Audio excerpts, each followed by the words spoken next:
இந்திய தொலைத்தொடர்பு துறையில் மிகப்பெரிய தாக்கத்தை ஏற்படுத்தி இருக்கிறது ரிலையன்ஸ் நிறுவனத்தின் ஜியோ. அதற்கு முன்னர் வரை இவ்வளவு பணத்துக்கு இவ்வளவு எம்பி டேட்டா தரப்படும் என கரார் காட்டிய நிறுவனங்கள் ஜியோவால் மிகுந்த சரிவினை சந்தித்தது. 10 கோடிக்கும் அதிகமான வாடிக்கையாளர்களை பெற்று தொலைத்தொடர்பு நிறுவனங்கள் மத்தியில் மிகப்பெரிய தாக்கத்தை ஏற்படுத்தியிருக்கிறது ஜியோ நிறுவனம். இதனால் வேறு வழியின்றி அனைத்து நிறுவனங்களும் விலையை குறைத்தும் ஆஃபர்களை கொடுத்தும் வாடிக்கையாளர்களை கவர்ந்து வருகின்றனர். இது தவிர கலங்கி போயிருந்த மற்ற நிறுவனங்கள் அனைத்தும் ஜியோ அடுத்து என்ன ஆஃபர் தரப்போகிறது, என்ன வேலையை செய்ய போகிறது என்ற கவலையில் இருக்கின்றனர். கடந்த மார்ச் மாதம் வரை இலவசமாக வசதிகளை கொடுத்து வந்த ஜியோ நிறுவனம் அதன்பின் சேவை கட்டணம் பெற ஆரம்பித்துள்ளது. 4G சேவையில் பயணத்தை தொடங்கிய ஜியோ நிறுவனமானது DTH சேவையிலும் ஈடுபட போவது அண்மையில் சமூக வலைதளங்களில் வெளியான செய்திதான்.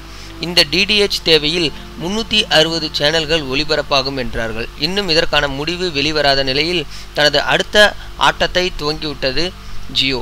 அந்த வரிசையில் ஜியோ நிறுவனம் ஃபைபர் பிராட்பேண்ட் சேவையை வெளியிடப் போவதாக தகவல்களை வெளியாகியுள்ளன. இதற்கான ஆரம்ப கட்ட பரிசோதனை மும்பை, டெல்லி, அகமதாபாத், ஜம்மு காஷ்மீர், சூரத் மற்றும் வதோரா ஆகிய பகுதிகளில் துவங்கியுள்ளது ஜியோ நிறுவனம். ஜியோ நிறுவனத்தின் இந்த பிராட்பேண்ட் சேவையானது கண்டிப்பாக BSNL நிறுவனத்தை பாதிக்கக்கூடியதாகத்தான் இருக்கிறது. BSNL உபயோகிப்பவர்கள் இதனால் மிகவும் அதிகமாக பாதிக்கப்பட போகிறார்கள் என்பதுதான் உண்மை. இதனால் BSNL நிறுவனம் தனது இடத்தை தக்க வைத்துக் கொள்ள போராட வேண்டியிருக்கும். இது தவிர மற்ற பிராட்பேண்ட் நிறுவனங்கள் கடும் வீழ்ச்சியை சந்திக்கும்.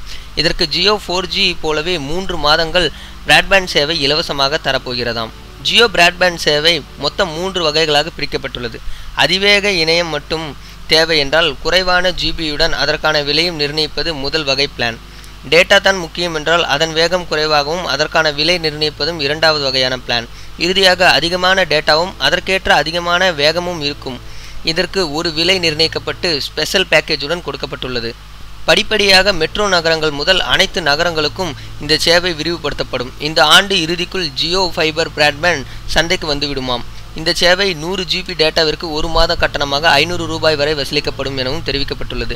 இந்த கட்டணமானது மற்ற நிறுவனங்கள் வசூலிக்கும் கட்டணத்தை ஒப்பிடும்போது மிகவும் குறைவு. அதுவும் 90 நாட்கள் இலவசம் எனவும் எதிர்பார்க்கப்படுகிறது. 4G சேவையில் இந்த ஐடியா தான் அதிக வாடிக்கையாளர்களை பெற உதவியது என்பது குறிப்பிடத்தக்கது. இது தவிர HDTV, ஜியோ, லேண்ட்லைன் ஃபோன் ஆகிய சேவையிலும் ஜியோ ஈடுபட்டு வருகிறது.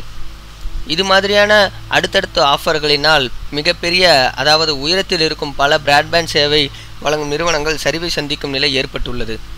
டிஜிட்டல் இந்தியா அப்படின்ற திட்டத்துக்கு சரியான அமைப்பு முறைனா அது ஜியோவோட இப்போ கொடுக்கக்கூடிய 500 ரூபாய்க்கான இந்த திட்டத்தின்படி முதல்ல 500 ரூபாய் கொடுத்து அந்த பேக்கேஜை எடுத்துக்கணும்.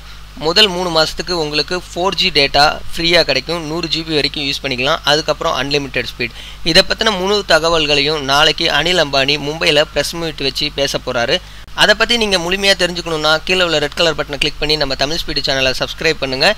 ஜியோவை பற்றின எல்லா ஆஃபர்களையும் உடனுக்குடன் நாங்கள் உங்களுக்கு கொடுக்குறோம். இந்த வீடியோ உங்களுக்கு பிடிச்சிருந்துச்சுன்னா லைக் பண்ணுங்கள். ஜியோவோட இந்த ஆஃபரை பற்றி நீங்கள் என்ன நினைக்கிறீங்க, உங்களோட கருத்தை கீழே உள்ள கமெண்ட் பாக்ஸில் எங்களுக்கு தெரிவிங்க.